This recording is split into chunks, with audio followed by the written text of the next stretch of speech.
In our last episode, we stopped by the amazing and historic imperial city of Hue. This time around, after spending 14 hours on an overnight rickety old train, we make it to the capital city of Hanoi to end out our time in Vietnam. And after those 14 hours on that rickety old train, the first things first, it's winding our way through the alleys of Hanoi, just trying to find our hotel. You made it off the train. This isn't what I expected walking down that alley. Yeah, it's pretty cool. And once we were checked into the hotel, we were off to see what this place was all about. Hanoi is not only the capital of Vietnam, it's also home to nearly 13 million people, and it feels like it. It's busy and it's chaotic, but there's a rhythm to its madness.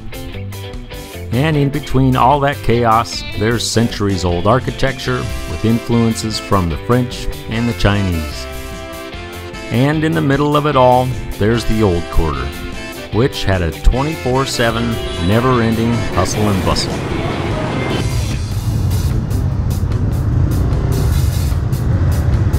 Hi, Jen. Traffic jam.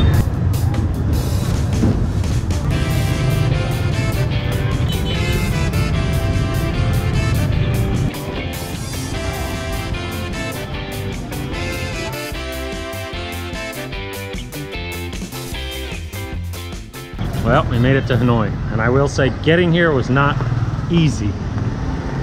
That was probably the worst train ride we've ever had. A lot of cockroaches, and there were people sleeping in our beds when we got there, and they didn't seem to want to move. So Jen and Brenda took care of it. I hid out in the hallway because I don't like confrontation. But we made it, and now we're in Hanoi. As busy as Saigon felt, this place is even more busy and more overwhelming. It's visceral. Can't tell me how many street vendors have reached out and grabbed me, and if there's one thing I don't like, it's being grabbed by strangers. Stranger danger, they haven't heard of that here. But luckily, almost instantly, we found something that was on my list of must-tries: weasel coffee. Weasels are apparently very picky eaters, and since they'll only eat the very best coffee berries and can't process the bean inside that berry, out the back end comes what is known as the best coffee bean on earth, and it's supposed to make the best coffee.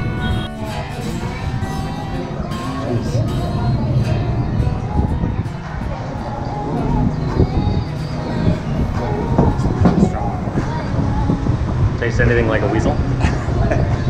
I don't know. It could. Weasel coffee, down the hatch.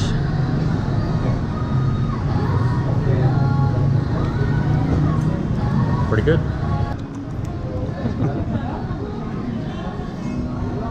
Straight from the back of a weasel. It's really good. Hanoi is not only the capital of Vietnam, but also known as its foodie central. And Banh Mi 25, it not only claims to have the best sandwiches in the city, but possibly the entire country. Okay. Thank you. You're welcome.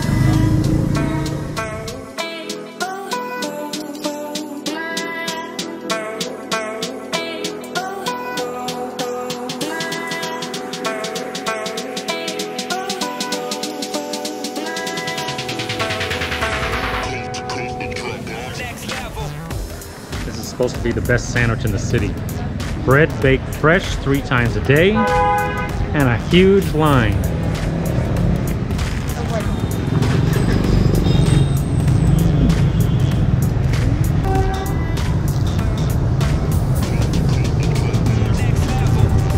Well,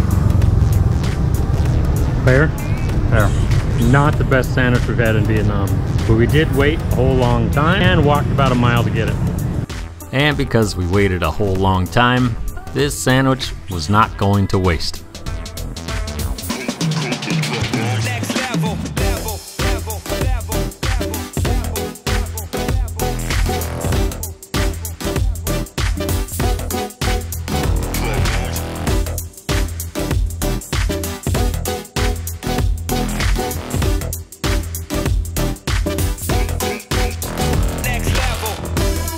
Hanoi is one of the most interesting cities we've ever been in.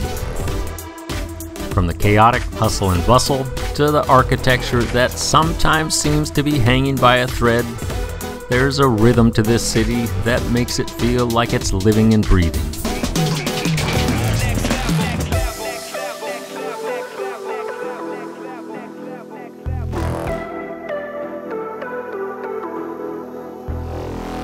So here in Hanoi, every weekend from Friday at 7 p.m. all the way to Sunday at midnight, a huge chunk of the center of the city gets shut down, becomes a walking street. It's just getting started. Pretty awesome. And for those few days, this walking street is the thing to do in Hanoi. Just about every single person in the entire city comes out to be a part of it.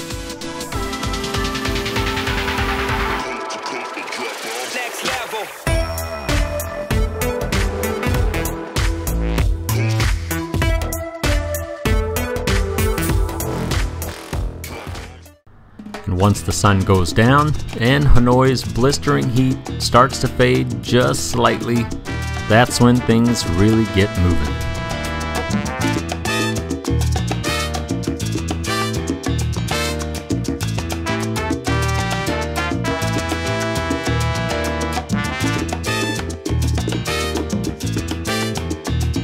Even though this is technically called a walking street, all manner of activities abound. And all of those activities, well, they take place with about 1 million of your closest friends. With live music, DJs, dancing, and street performers that come in all sizes, there really is something for everybody. And if you thought this was just for adults, well, you'd be wrong.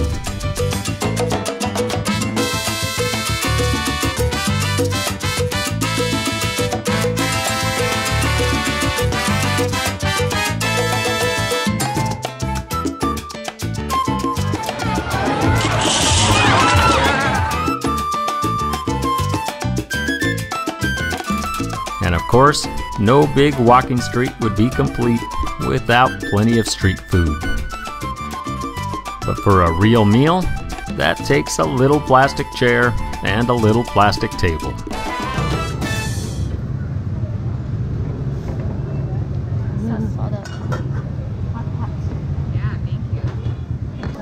In Hanoi, hot pot is everywhere. And yes, that means you gotta cook it yourself. Is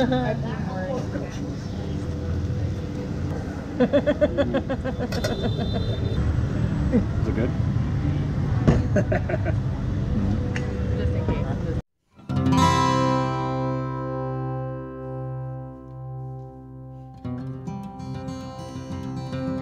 If there's ever a place that embodies and reinforces why we travel, Hanoi is it. There are layers to this place. It's a city that's full of history, art, culture, and architecture. And it's also a place that when we first arrived, I wanted out. It was almost too much for my senses to take in. At times it's loud and obnoxious, and there are sights and smells and tastes that offend the average Western palate. But there's beauty tucked in every corner. But intertwined in all that beauty, there's a dark history of suffering for not only the people of Vietnam, but for our service members as well. And all over the country, that fact is inescapable. But within all those layers, there's an energy and a life to this city that is truly unlike any place we've ever been. It's alive, it's vibrant, and it's beautiful.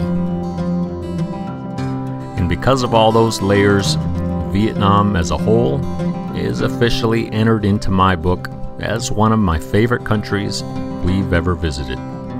And Hanoi, once I got past all of the offenses to my senses and embraced all of its charm, it's now been entered into my book as one of my favorite cities as well.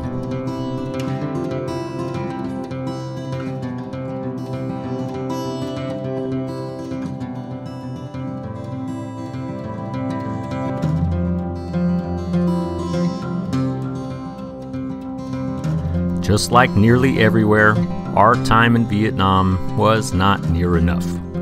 After 3 weeks spent in the country, we had time for one final meal, and then we were out of there.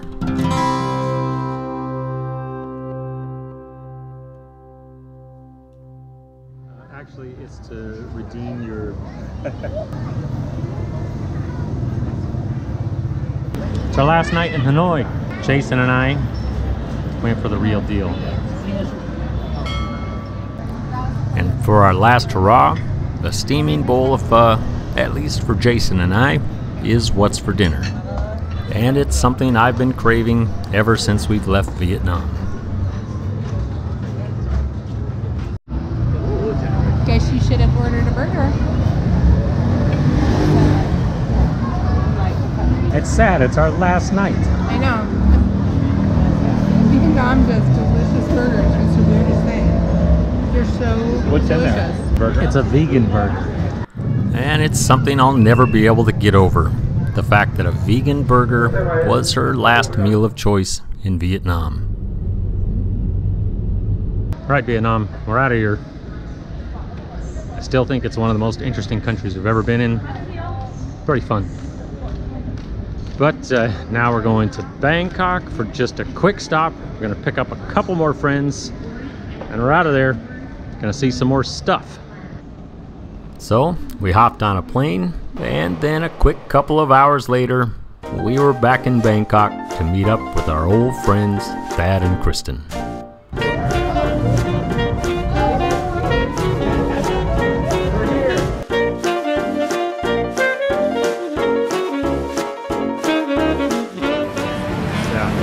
You notice my issue here? That's a problem, Thad. Do we sit here and have another?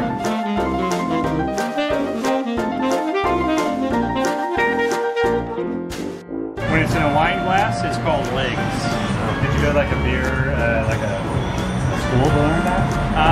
I just went to the school of hard knocks. Yeah? How about a lice, really? Yeah. In wine it's legs, but in beer it's legs.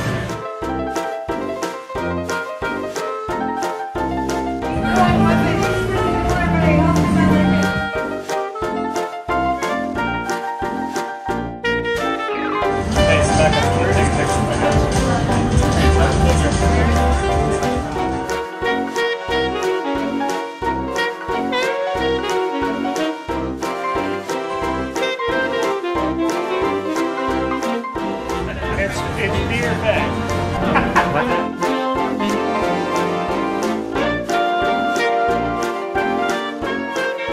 After a quick stop in Bangkok and some general debauchery catching up with some old friends, the 6 of us, we'd be out of there and off to see some more sights in Southeast Asia. But that's a story for next time.